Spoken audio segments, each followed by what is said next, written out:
thankful for him. And now you're going to hear what his statement, and of course you have the traduction of what he's saying in English on your right side. Let's hear him. Place, bien sûr, fonctionne bien. On a testé 50 000 personnes ici maintenant, donc ce qui nous a permis de détecter 2400 personnes infectées ici, qui on a proposé des thérapeutiques. Nous avons maintenant du recul sur à peu près 1 millier de personnes qui ont reçu le traitement hydroxychloroquine plus azithromycine. Les choses se sont très bien passées. Nous avons eu à déplorer un décès qui était un homme de 84 ans. C'est tout pour l'instant. Donc après 3 jours de traitement, ce qui nous permet de commencer à avoir une véritable évaluation. Donc on est très satisfait. Faites attention, ne vous auto-prescrivez pas ça. En particulier, il faut qu'il y ait un médecin qui vous prescrive. Il faut que vous ayez un électrocardiogramme, qu'on dose le potassium dans votre sang. Il ne faut pas improviser. Ce sont quand même des médicaments. Et donc il faut y faire attention. Mais globalement, les résultats qu'on a sont très satisfaisants. Et je suis très content que l'équipe chinoise vienne de publier une étude comparative entre l'hydroxychloroquine contre pas de traitement et qui montre qu'effectivement dans notre cible, qui sont les gens qui sont modérément malades, diagnostiqués au début, l'hydroxychloroquine a un succès important. Il faut faire attention, quand il est trop tard, il est trop tard, c'est-à-dire au moment où les gens sont en réanimation, quand ils ont des syndromes de détresse respiratoire, quand on est obligé de les intuber, en réalité, ça n'est plus l'heure des antiviraux. On sait ça pour la grippe, par exemple, les médicaments qui marchent pour la grippe, ça marche dans les 2 premiers jours de la grippe, là ça marche un peu plus longtemps, mais c'est au début qu'il faut lutter contre les virus. Une fois que les lésions sont faites, elles sont un peu irréversibles et on n'arrive plus à les arrêter. Donc, on continue à avoir des données, comme les Chinois, qui montrent que quand on détecte les gens, quand on les soigne au début de la maladie, on a des résultats qui évitent une évolution défavorable et on est content que les choses aillent dans ce sens-là. Donc c'est ce que nous avons maintenant et ce dont nous sommes contents en termes de résultats. Bien entendu, on communique ces résultats quotidiennement au ministère de la Santé, à nos autorités de santé, de manière à ce qu'ils en tiennent compte pour les décisions qu'ils en prennent. Voilà, mais maintenant, je ne voudrais pas que vous imaginiez que je suis tout seul, et donc je voudrais vous présenter l'état-major des gens qui travaillent avec nous, qui travaillent comme des fous, comme tous les gens ici. Je ne peux pas faire venir tout le monde pour vous les présenter, mais les gens qui travaillent ici se donnent cœur et âme pour pouvoir essayer de faire fonctionner les choses, et donc il faut que vous voyez leur tête. Voilà. Le professeur Parola, qui est un des chefs de service, médecin interniste et infectiologue, qui prend en charge une grande partie des malades, qui nous aide beaucoup dans cette situation. Yolande Obadia, qui est la présidente de notre conseil, qui nous aide énormément pour la logistique, la saisie des données et l'organisation avec les partenaires environnants. Philippe Colson, qui supervise toutes les PCR et tous les examens biologiques du laboratoire. Il a un travail de fou. Lui, il a dépassé les 70 heures par semaine.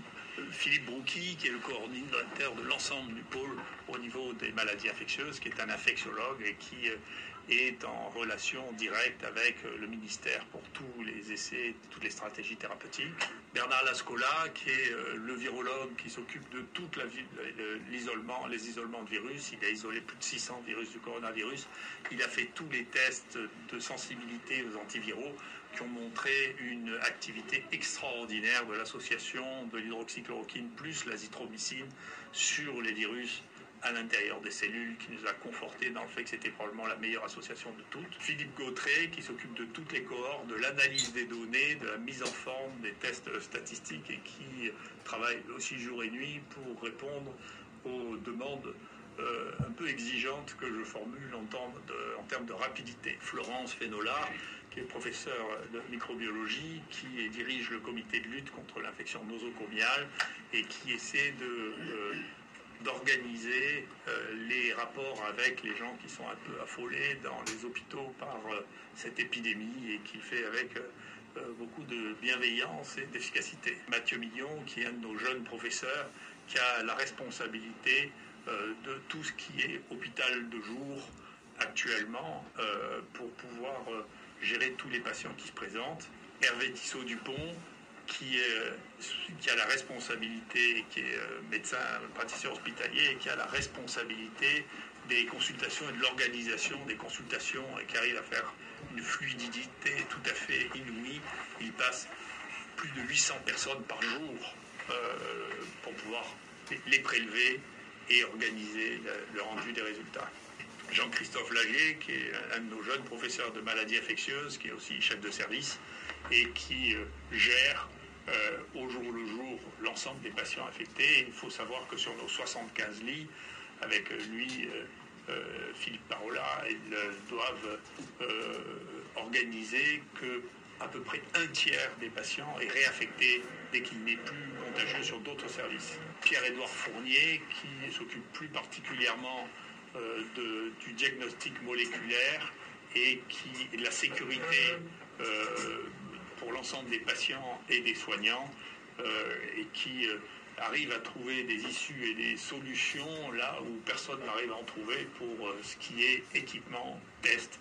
Et quand les gens me demandent par quelle magie on arrive à faire autant de tests, une partie du fait que c'est lui le magicien. Michel Drancourt, qui est le plus ancien de mes collaborateurs, avec qui nous travaillons depuis 35 ans ensemble et qui me seconde à chaque étape et à chaque moment, en particulier en ce moment dans la réorganisation du laboratoire. Pour faire face aux besoins, nous avons besoin de changer pratiquement tous les jours l'organisation du laboratoire pour faire face à l'augmentation de la nécessité. Jean-Marc Rollin est notre spécialiste des anti-infectieux, qu'il s'agisse des antibactériens ou des antiviraux.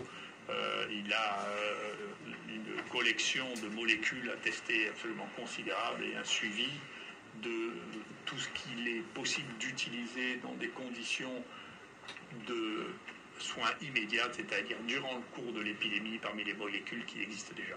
André Stein, qui est un des chefs professeurs de maladies infectieuses, qui est un des chefs de service ici sur le premier étage, qui nous aide à gérer ce flux permanent des patients pour lequel, encore une fois, un tiers des patients sort par jour et ça nécessite des acrobaties pour pouvoir les gérer et pour pouvoir libérer des lits pour les patients contagieux. Et enfin, le Mistigris, c'est Yanis Roussel, qui est notre go-between avec toute la presse, les médias, et qui est lui aussi submergé de travail pour pouvoir répondre, y compris à nos refus de discuter quotidiennement avec les médias, parce qu'on a beaucoup trop de travail ici pour passer du temps à faire ça, et seuls les résultats à la fin compteront.